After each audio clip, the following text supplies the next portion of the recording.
So, my name is Livio Babitz, and I'm here to speak about hacking, but not only biohacking and, as I said, sleeping right or eating right, which is something that I try to do as well. But I have this attachment to my body, a thing called the North Sense, which you might have heard of in the last year. It's a new sense, it's a new organ attached to my body, and that thing it connects me to the Earth magnetic field. Basically, each time I face north, and if you wonder where north is, so it's that way, every time I face north, I get a little vibration in my chest that notifies me that I am facing north. So I will get into what that does to my body and to my life and to my brain in a wider perspective. But one of the questions that everybody asks me is, Livio, how did you get into that? Why did you decide to attach a new piece of technology to your body? So I will tell you a bit about my life and how everything started and how I perceive change and how change should happen in the world. So, you know, when you're a kid, you live in this world where everything is possible, where superheroes exist and Santa Claus is real and Spider-Man can really climb on walls and yeah, it's all possible. And so it was for me, because I was a kid like everybody else and I had these dreams and I had these visions. But I was born in Romania in the 80s. And in Romania in the 80s, most of the things were actually impossible and not possible. We lived in a very closed society. I had to wear the clothes that I have been told to at school and to praise to the leader and to live in a society where in my brain and in my life as a kid, that place of everything is possible and everything is doable didn't really match reality because outside things were very, very different. But then everything changed because in 1989, I suddenly saw people on the streets and it was hundreds and then thousands and then hundreds of thousands of people that went on the street just for one thing, to create change and to break that impossible and to make it possible. And as everybody knows, they did it. So yes, the regime in Romania changed that moment. But for me as a kid, the biggest change that happened, the biggest understanding that I had is that things are possible. And when a lot of people come together, they can create a change. The next thing that happened was I moved to Israel and there was a big change in my life. I moved and I live near the Dead Sea, a remote place, a small place, not a big city, desert, the Dead Sea, very beautiful nature, but it was already the 90s and technology started booming. And although I was in that remote place and I wasn't part of the big world, I had that feeling that technology is going to create that change, that technology is going to be something very big, very impactful on our life. So I got to be part of the technology. I went to the army, as unfortunately every Israeli has to go through. I studied, I learned a lot of cultures, but I had in mind that place where, wow, a lot of people together can create a change. So it was, in many ways, it was obvious for me that I am going to use technology in my life to create change, technology with people. So a few years later, I ended up, there we go. I ended up as the COO of what is today the edgiest human rights organization called Videre Scredere. I worked undercover and I helped building a world undercover network of people that are documenting human rights violations in places where no one else has access to. Yes, we live in a world where everything is out there, real news, fake news, social media, everything. So just so you know, there are a lot of places in the world where there are people that make sure that zero information comes out of it. And we know nothing about their life, and we know zero about their suffering, and we know nothing about how their life could improve if they had a different life. So using technology, we equip these people with little cameras and little devices that we developed, and every one of you out there saw materials that we managed to create from these places.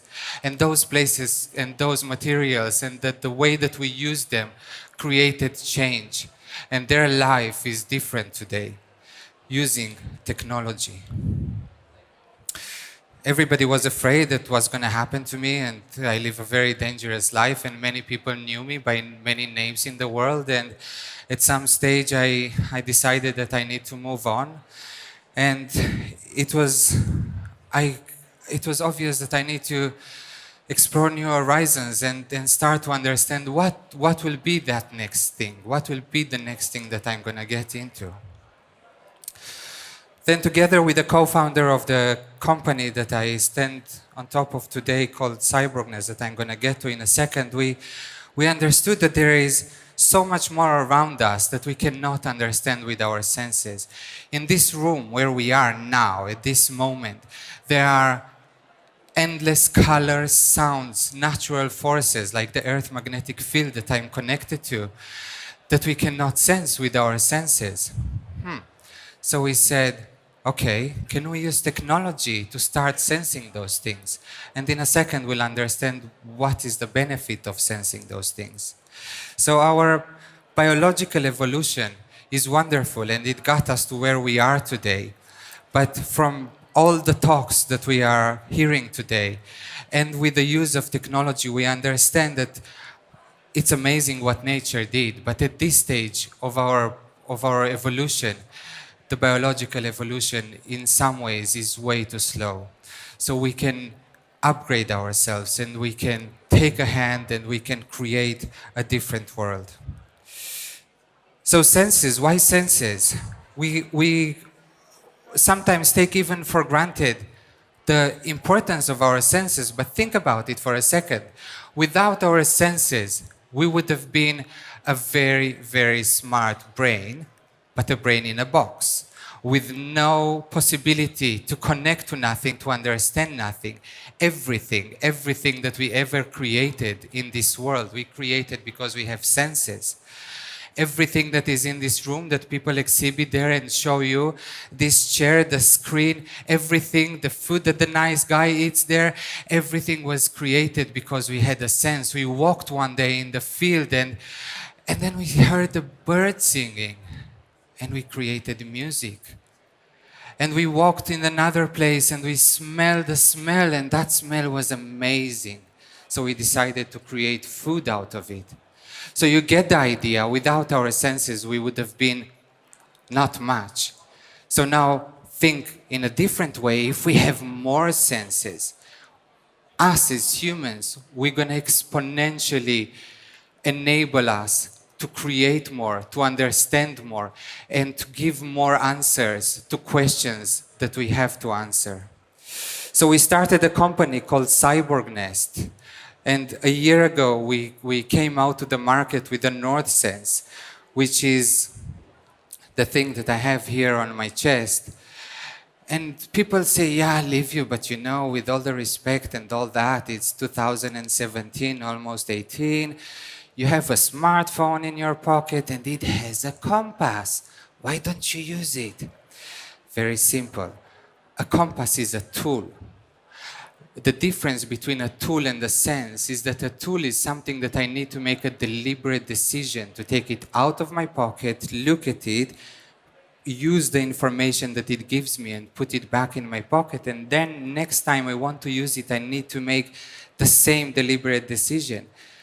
I'm not going to take my eyes off when I finish this talk, and you're not taking your ears off when you're finishing listening to an album, and you're definitely not taking your sense of taste out of your mouth when you go to sleep. Senses are always part of us. Senses are part of our reality. I do not ask my north sense, or it doesn't ask me if I'm interested to know where the north is. Same as we cannot not hear the noise that is happening in the other room. It's part of our reality. It's part of the environment that we are here. And this is how we experience life. So the North Sense is always on, it's always part of me. And in many ways, it's an organ. It's a new body part that I have that is attached to my body. And that body part has no lights, no buttons, no screen, and no sounds. It's the end of what we call generation screen. So information is not something anymore that I need to use something to look at it and then to understand the information. No, the information is coming to me. I do not need to be disturbed. I do not need my attention to go anywhere else. No, we are getting to this place in our evolution where information and the data that we need can be part of us. So what did change in my life? I have here a few pictures that I took in Helsinki when I arrived yesterday. So think about memories, for example. Your memories are built from senses. The way that the room that we are now, you're going to remember it by the sounds, by the colors, by the smells, by everything that your senses capture. That will help you create memories. And with my new sense, I have a new thing that is being added to these memories. I remember things, how they are oriented on the planet. So all these 3 pictures that you see here, they were all taken in Helsinki yesterday, and they are all facing north. So now I have a lot of memories in my brain since I have this North Sense that connect not only to how I experience the world with the senses that I had, but with a new sense. That's the first step. But then what happens with memories? Why are they so important? Do we all know that feeling when you smell a smell that reminds you of your mother's kitchen, of something that you love? Those are emotions. Memories and our senses, they create emotions. So I know that facing north, which are these pictures, is the same direction that I walk outside of my living room to the garden. It's the same direction that my kid enters his school in the morning. And it's many other memories that I have in the last 11 months since I have the North Sense on.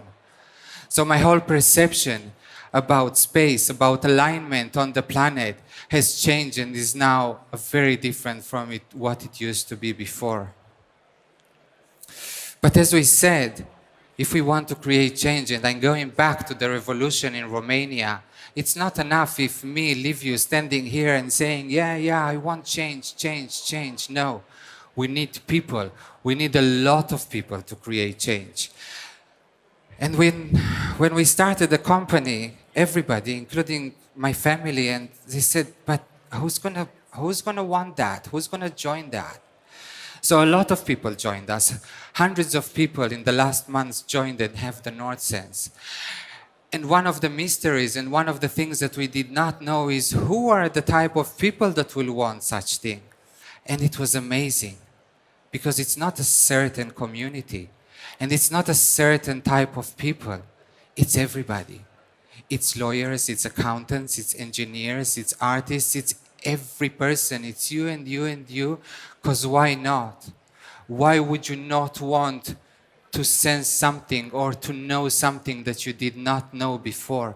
We as humans are a curious creature. There was never any reason for us to go to the moon. There was never any reason for us to want to get to Mars. We don't have wings and we are not supposed to fly and we are certainly not supposed to leave this planet. But we want to do so. We want to experience more. We want to learn more.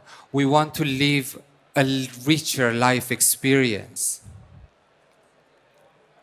That obviously created a lot of interest in the media in the last year, and we've been featured along the planet on almost every paper.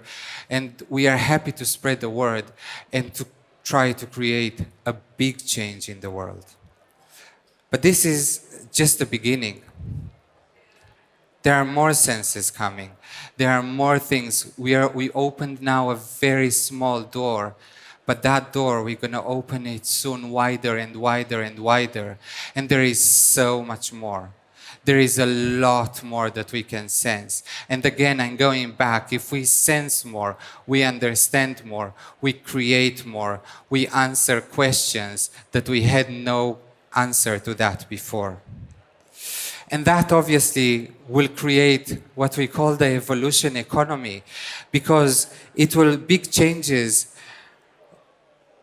will create a big industry around it and will create things that people will create for these senses. So I said that one day we walked on the field and we heard the birds singing, and then we created music. But then there was a person that wanted to hear music just with himself because he wanted privacy, so someone created headphones. And this is how things are built, one on top of each other. Everything started from one sense. So this is what's going to happen with our industry as well. And just to make it clear, it's our responsibility. And I know there are a lot of people out there that are afraid of technology and think that technology is going to take over and think that technology is going to do bad and think that we are going to become the pets of the technology and a million other things and terrible descriptions. I don't believe that. I experienced with my own life through Videre and through Cyborg Nest very positive changes that technology brought. So it's our role, it's our creation. It depends on us how we take it from here and what we do with it to create a prosperous world. And it's our responsibility, and we are ready to take it. And how does those changes happen? Because usually it's starting from a hack, and we all know this path. It started here with a big device with, you know, not very sexy and big and bulky, and it had 20 songs on it, and everybody was so excited that I can put 20 songs on it. Few years after, we are already here, and we have endless music on it and endless pictures and connection. Things are happening very fast, and there is one thing that we need to listen is to you and to people that are consuming this thing, and to learn and to be a part of and to have a conversation of how we are going to design this world together. Think about the hip-hop in the 90s, 80s. It was a no-no. People were like, no, these guys are gangsters, they are bad people, we don't want them, let's move them away. They were not part of the music industry, nobody wanted to put them in any charts. Is there any person today in this crowd that doesn't have at least one favorite hip-hop song? I'm sure there isn't. These people took over the industry, and they are today #1 in the music industry because they were not ashamed of what they did. And as everything else, things start in the garage. And we love the garage days. And this is where we come from people that started doing things to themselves. And yeah, I cut a bit here and I put a bit of electronics and I'm doing this and I'm doing that. But now it's time to move on. And it's time to leave the garage. And it's time to make it something that is for everybody. And it's time to expose it to the world, and it's time to be proud of it. Think about it. If the Beatles would have never left the garage in Liverpool, we would have not had rock and roll. So yes, we love the garage days, but we are ready to move on. And we are moving on with a very good team that we build around us, with people that know and have been part of creating change and creating revolutions in the world in different places. And today we are hiring engineers and people, and we are raising funds, and we are ready to make it big time. So I welcome you to join us, to be a part of this new world. And thank you very much for the time. And if you have any questions, I'm very, very happy to answer. Thank you.